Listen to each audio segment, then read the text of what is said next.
Hello everyone, this is Preet Kamal and today we will be discussing about the subject details of an FTL, that is network filters and transmission lines. जैसे कि हम पिछले lecture में discuss कर रहे थे about the analysis of high pass filter, the prototype high pass filter, right? तो हम लोगों ने उसमें फाइंड आउट किया कि Z नॉट जो है टी सेक्शन का अगर हमने हाई पास फिल्टर बनाया है या पाई सेक्शन का हाई पास फिल्टर अगर हमने बनाया है तो उसके अकॉर्डिंगली हम लोग जो है वो कैसे कैलकुलेट करेंगे उस नेटवर्क की कैरेक्टरिस्टिक इम्पिडेंस को, उस हाई पास फिल्टर की कैरेक्टरिस्टिक इम्पिडेंस को टी टाइप नेटवर्क में हमने कैसे कैलकुलेट करना है और पाई टाइप नेटवर्क में हमने कैसे कैलकुलेट करना है। तो आज हम लोग बात करेंगे अबाउट द प्रोपेगेशन कांस्टेंट। जब हम फिल्टर्स की बात करते हैं तो हमें पता है कि जैसे हमने लो पास फिल्टर में भी कैलकुलेट किया था कि प्रोपेगेशन कांस्टेंट में हमारे पास दो चीज़ें होती हैं, एक होता है हमारा अटेनुएशन कांस्टेंट और दूसरा होता है हमारा फेज शिफ्ट कांस्टेंट, राइट। तो इसी तरीके से अब आज हम लोग डिस्कस करेंगे about that propagation constant in the high pass filter network, right. अगर हम टी टाइप नेटवर्क की बात कर रहे हैं तो प्रोपेगेशन कांस्टेंट जो गामा है वो हम कैसे लिखते हैं, cosh gamma that is equals to 1+Z1/2Z2, जैसे कि यहाँ पे लिखा हुआ है, राइट। और अगर हम Z1 और Z2 की वैल्यूज़ को यहाँ पे पुट करें तो Z1 की वैल्यू क्या है 1/j⍵c, Z2 की वैल्यू क्या है j⍵l।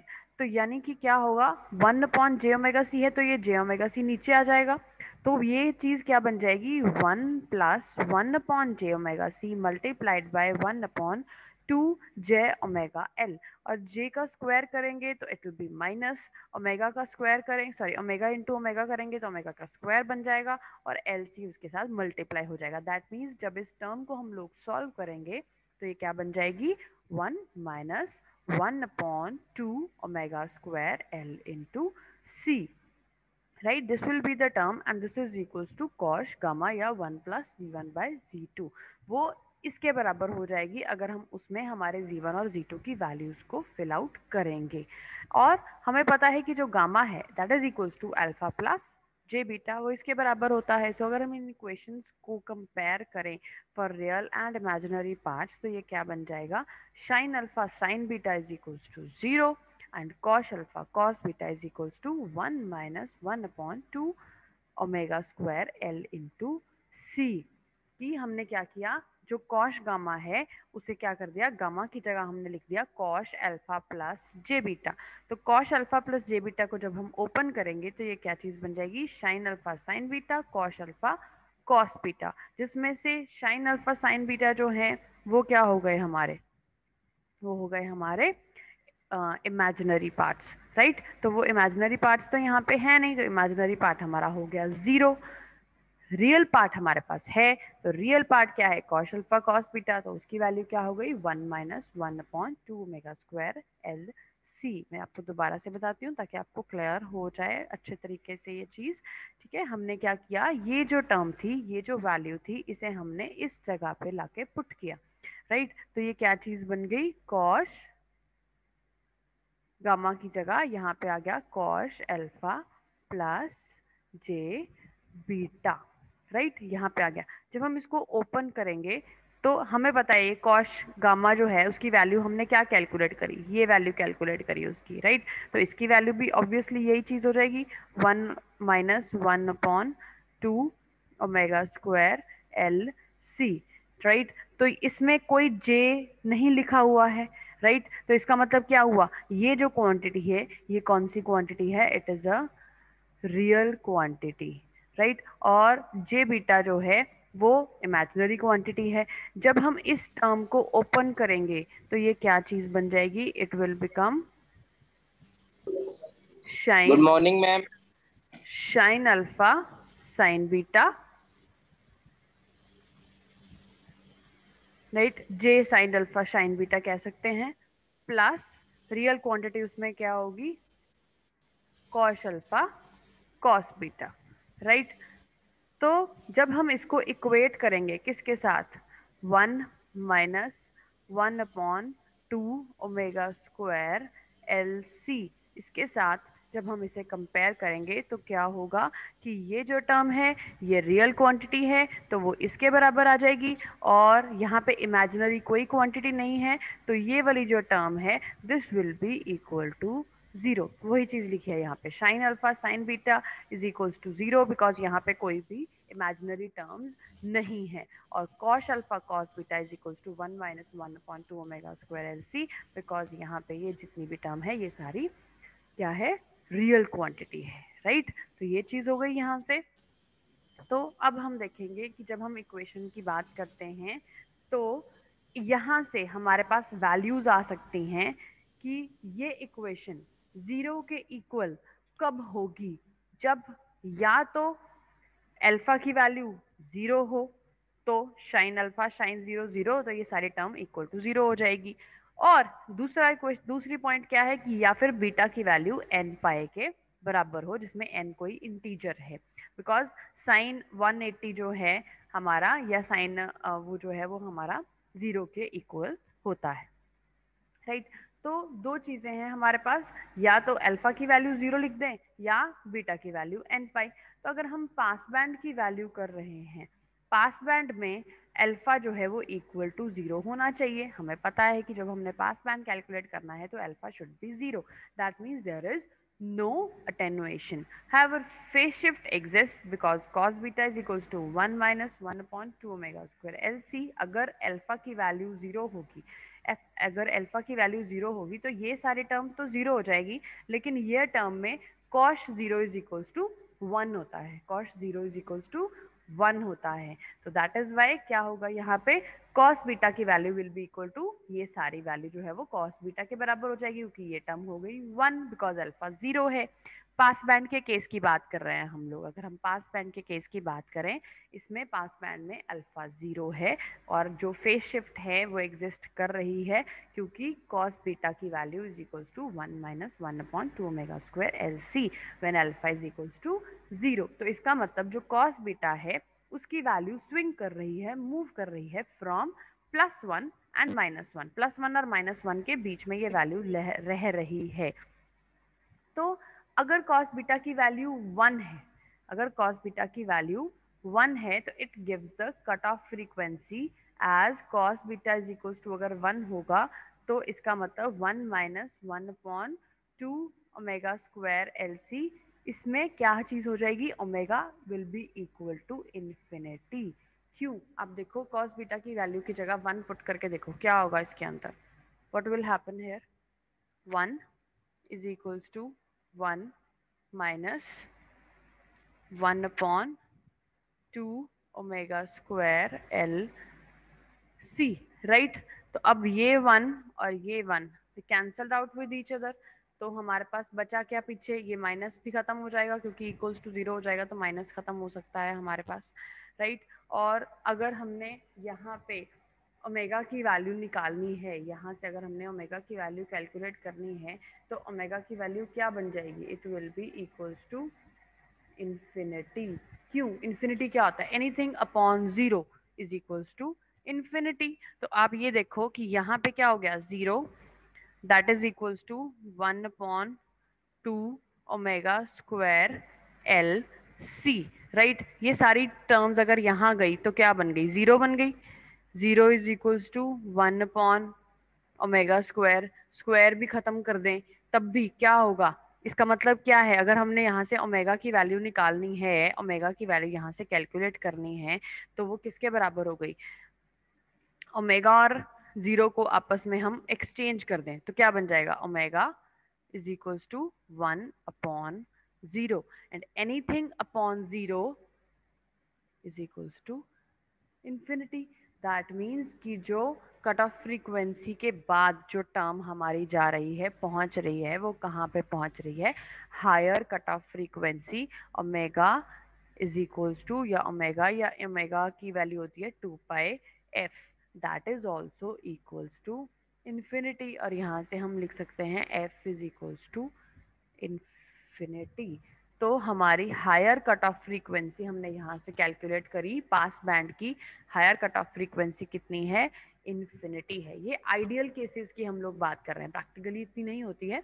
आइडियल केस के अंदर आपके एफ की वैल्यू इन्फिनिटी रहेगी। क्यों, क्योंकि अगर अल्फा को हम पास बैंड में इक्वल टू जीरो कंसिडर करते हैं तो हमारा जो कॉस अल्फा है वो कॉश ज़ीरो, मतलब कॉश ज़ीरो जो है that will be equal to 1। और अगर कॉश ज़ीरो 1 होगा तो इसका मतलब जो आपका कॉस बीटा है वो कंप्लीटली किसके बराबर हो गया, 1 minus 1/2 omega square L C के बराबर हो गया, राइट। और अगर ये इसके बराबर है तो इसकी ये क्या है, फेज शिफ्ट कांस्टेंट है। बीटा जो होता है हमारा फेज शिफ्ट कांस्टेंट होता है, अल्फा हमारा अटेनुएशन कांस्टेंट होता है। तो फेज शिफ्ट कर रहा है तो इसके अंदर जो कॉस बीटा की वैल्यू है it is varying from +1 and -1, या वो उसकी वैल्यू +1 होगी या -1 होगी। +1 मतलब हायर कट ऑफ फ्रीक्वेंसी, -1 मतलब lower cut off frequency, right. तो अगर हमने हायर कट ऑफ फ्रीक्वेंसी को फाइंड आउट करना है तो कॉस बीटा की जगह यहाँ पे 1 पुट कर देंगे। और अगर यहाँ कॉस बीटा की जगह 1 पुट करेंगे तो it will be equal to 1 minus 1/2 omega square L C, जिसमें से 1 कैंसल आउट हो गया। तो यहाँ से जब हमने इसको कैलकुलेट किया तो वो किसके बराबर हो गया, ओमेगा की value comes out to be equal to infinity. So that means कि जो हायर कट ऑफ फ्रीक्वेंसी है for the case of high pass filter it will be equals to infinity, right. Then after अगर हम लोग इसकी value को यहाँ पे -1 पुट करते हैं because it is varying from, ये तो हायर कट ऑफ फ्रीक्वेंसी हमने फाइंड आउट करी ना, अब लोअर कट ऑफ फ्रीक्वेंसी भी तो फाइंड आउट करनी है कि जहाँ से पास बैंड और स्टॉप बैंड आपस में अलग हो रहे हैं, राइट। तो उसके लिए हमने क्या कैलकुलेट किया, -1। यहाँ पे हमने क्या वैल्यू पुट कर दी, -1। तो -1 पुट करेंगे इक्वल्स टू 1 -1/दिस। तो ये क्या हो जाएगा कि ये वाली टर्म को हम लोग इस साइड ले जाते हैं, क्या कर रहे हैं हम यहाँ पे, इस टर्म को हम इस साइड ले जाते हैं और जो दूसरी टर्म है हमारी उसे हम इधर ले आते हैं। देखो इसको अगर हम लोग इनको एक्सचेंज कर देंगे आपस में, ये वाली टर्म को मैं इधर ले आऊं और ये वाली जो टर्म है उसको मैं इधर ले आऊं तो क्या बनेगा, ये इधर आके माइनस का साइन इधर आके प्लस का साइन बन जाएगा तो 1 + 1 बन जाएगा 2, और यहाँ पे माइनस का साइन उड़ जाएगा, ये इस साइड आ जाएगा, राइट।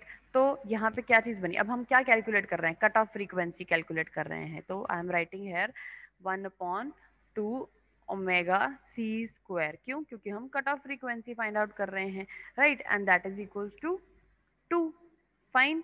तो अब यहाँ पे अगर हमने ओमेगा सी स्क्वायर की वैल्यू फाइंड आउट करनी है तो मैंने क्या किया, इन दोनों को आपस में एक्सचेंज कर दिया, राइट। तो 2 इधर ले गए, ओमेगा सी स्क्वायर इधर ले गए, राइट। तो ये क्या बन जाएगा, 1/4 L C, that is equals to what, that is equals to omega C का स्क्वायर। यहाँ से अगर हमने स्क्वायर को उड़ाना है तो यहाँ पे अंडर रूट आ जाएगा, यहाँ पे अगर अंडर रूट आएगा तो ये क्या चीज बन जाएगी, omega C will be equal to 1/2 under the root L C, right. और अगर यहाँ से हमने एफ सी की वैल्यू निकालनी है तो एफ सी क्या होता है, omega C is equals to 2 pi F C, और अगर यहाँ पे 2 पाई लिखेंगे तो वो 2 पाई जो है वो इधर जाके मल्टीप्लाई हो जाएगा। देखो omega C is equals to 2 pi F C, right. तो अगर यहाँ से 2 पाई उड़ाएंगे तो 2 पाई यहाँ पे आ जाएगा, 2 के साथ 2 मल्टीप्लाई होगा तो ये बन जाएगा 4 pi under the root L C. So that means कि आपकी कट ऑफ फ्रीक्वेंसी की वैल्यू क्या हो गई हमारे पास, 1/4 pi under the root L C. So you can see here कि यहाँ पे कैसे इस चीज़ को लिखा गया है, राइट। तो ओमेगा सी की वैल्यू हमें पता चल गई, ऐसे वहाँ से एफ सी की वैल्यू हमने कैलकुलेट कर ली तो हमारे पास लोअर कट ऑफ फ्रीक्वेंसी भी आ गई, हायर कट ऑफ फ्रीक्वेंसी भी आ गई। और अगर हम इसे यहाँ से नोट करना चाहें कि यहाँ से बीटा की वैल्यू क्या निकलती है तो cos beta is equals to 1 - 1/2 omega square L C है। और ओमेगा सी की वैल्यू क्या है, 1/2 अंडर रूट एल सी, या ओमेगा सी स्क्वायर की वैल्यू क्या थी, 1/4 एल सी, राइट। तो यहाँ पे 1/4 एल सी को हम लोग पुट करें तो ये क्या बन जाएगा, omega C square multiplied by 2, right. तो यहाँ से क्या कैलकुलेट हुआ, beta is equals to cos inverse of this complete term. Omega C से और ओमेगा से अगर 2 पाई कैंसिल कर दे तो F C square by F square बन जाएगा, राइट।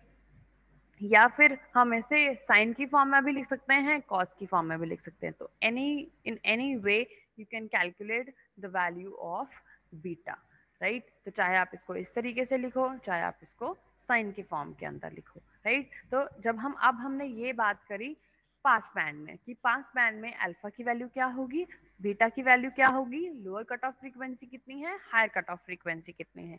सिमिलरली जब हम अटेनुएशन बैंड की बात करते हैं तो जैसे हमने पास बैंड के अंदर अल्फा को 0 कंसिडर किया था, तो स्टॉप बैंड के अंदर यानी कि अटेनुएशन बैंड के अंदर हम लोग क्या चीज कंसिडर करेंगे, बीटा की वैल्यू को पाई कंसिडर करेंगे, राइट। तो अल्फा, क्योंकि अटेनुएशन बैंड में अल्फा 0 नहीं हो सकता, अटेनुएशन बैंड में अटेनुएशन 0 नहीं हो सकती, उसमें तो मैक्सिमम अटेनुएशन आएगी, तो दैट इज वाई हम बीटा की वैल्यू को पाई कंसिडर करेंगे, ताकि हमारा साइन अल्फा साइन बीटा जो है that should be equal to वो 0 के हो जाए। तो sine beta sine pi is equals to 0, right. तो अगर sine pi is equals to 0 है, दैट मीन्स कॉस बीटा की value is equals to pi है, तो कॉस अल्फा कॉस बीटा की वैल्यू में अगर हम लोग यहाँ पे पुट करेंगे कॉस बीटा को, तो कॉस बीटा की वैल्यू क्या आ जाएगी, -1, राइट। तो कॉस बीटा -1 आ जाएगा, तो कॉस अल्फा की वैल्यू क्या बन गई, -1 plus 1/2 omega square L C. यहाँ से हमें पता है ओमेगा सी स्क्वायर की वैल्यू क्या है, ओमेगा स्क्वायर की वैल्यू क्या है, तो यहाँ से हम अल्फा की वैल्यू को कैलकुलेट कर सकते हैं। तो इसका मतलब इतनी अटेनुएशन मिलेगी अटेनुएशन बैंड के